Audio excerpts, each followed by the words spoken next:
Terima kasih Anda masih bersama kami. Bagi Anda yang baru saja bergabung, kami hadirkan kembali 3 berita utama hari ini.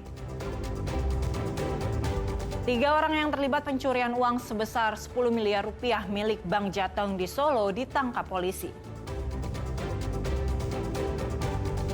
Wakil Presiden Gibran Rakabuming Raka tak hadir dalam sidang perdana gugatan riwayat pendidikan yang dinilai tidak sesuai dengan ketentuan Capres-Cawapres. Kapal gerakan kemanusiaan yang kirim bantuan ke jalur Gaza diserang di perairan Tunisia.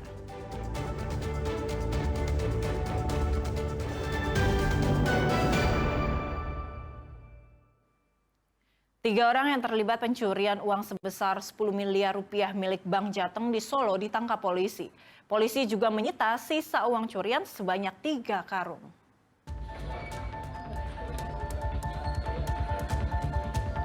Usai sudah pelarian 3 orang pelaku pencurian uang milik Bank Jateng beberapa waktu lalu ini akhirnya ditangkap tim Resmo Polda Jawa Tengah.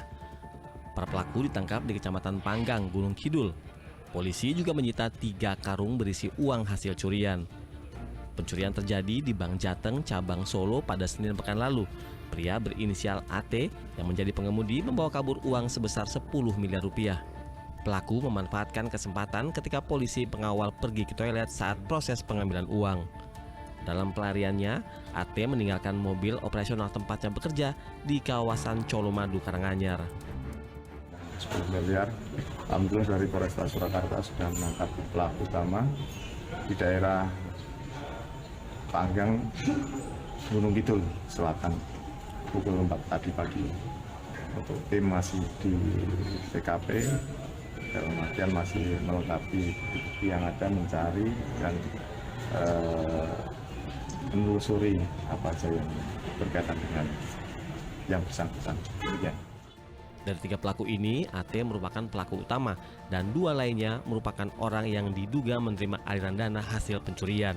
Saat ini petugas masih melakukan pemeriksaan dan pendalaman terhadap para pelaku. Dari kasus ini pula, polisi menyita 2 mobil, yakni mobil operasional pengangkut uang dan 1 unit mobil baru, serta uang yang tersisa dari aksi pencurian. Heri Prasetyo melaporkan dari Solo.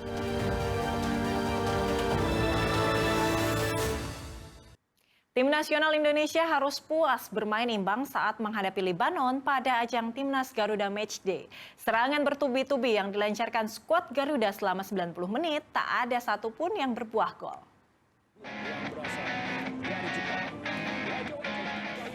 Tim nasional Indonesia menghadapi Lebanon dalam Timnas Garuda Matchday yang berlangsung di Stadion Gelora Bung Tomo, Surabaya, Jawa Timur pada Senin malam.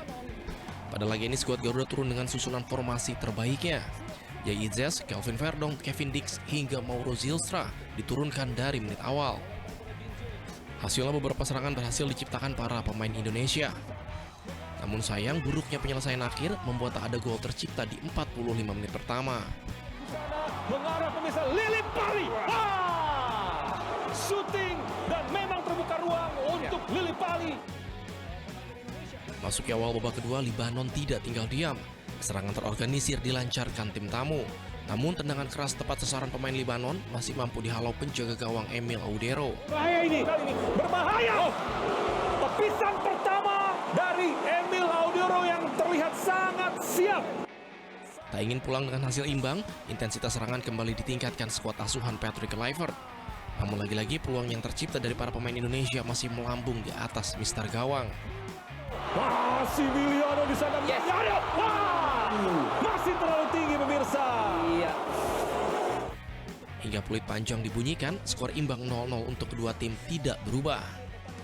Well, first of all, I think global the whole match has seen is that we dominated the game from left to right, front to back. Had fantastic actions, individual actions. We had a few chances. Unfortunately, we couldn't score. But I'm very proud of the team because I implemented now the new system and they adopted like really good. Meski tak mampu meraih kemenangan, Ketua Umum PSSI Erick Thohir juga memberi apresiasi atas penampilan impresif dan daya juang para pemain di atas lapangan. Para pemain harus belajar bertanding dengan karakter Timur Tengah yang seperti kita sudah selalu lihat sebelum-sebelumnya. Kita main di Bahrain seperti apa, main di Saudi seperti apa. Jadi ini pemain-pemain terutama yang baru bergabung, mudah-mudahan mereka punya pemikiran, perasaan yang sama, jangan sampai terpancing dengan tentu gaya permainan mereka. Duel melawan Libanon sejatinya menjadi simulasi bagi skuad Garuda yang akan bersiap menghadapi putaran keempat kualifikasi Piala Dunia 2026 zona Asia untuk melawan Arab Saudi dan Irak bulan Oktober mendatang. Tim Liputan melaporkan.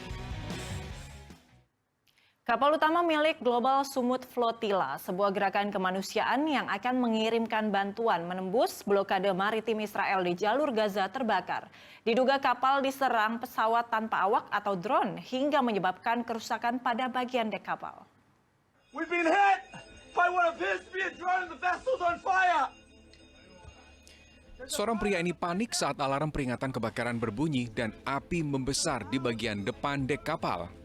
Ya, 1 hari menjelang keberangkatan menembus blokade maritim Israel di jalur Gaza, kapal utama milik Global Sumut Flotilla yang dikenal sebagai Freedom Boat diduga diserang pesawat tanpa awak atau drone di perairan Tunisia pada Senin malam waktu setempat.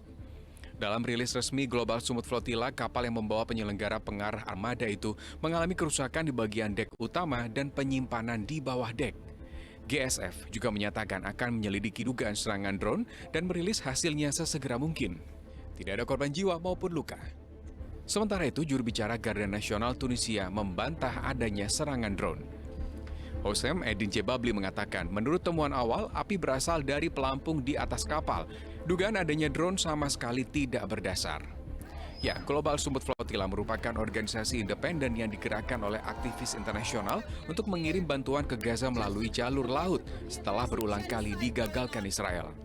Sebanyak 44 negara tergabung dalam gerakan ini. Di dalamnya ada 30 warga negara Indonesia, termasuk jurnalis Liputan 6 SCTV. Kondisi kemanusiaan di Gaza menurut PBB kini semakin memburuk, dengan lebih dari 500.000 orang berhadapan dengan krisis pangan dan kelaparan ekstrim. Informasi tadi mengakhiri jumpa kita di Berita Jawa Tengah. Jangan lupa pastikan Anda subscribe channel YouTube Liputan 6 SCTV Daerah. Atas nama rekan yang bertugas, saya Gisa Febila mengucapkan terima kasih atas kebersamaan Anda. Selamat beraktivitas dan sampai jumpa.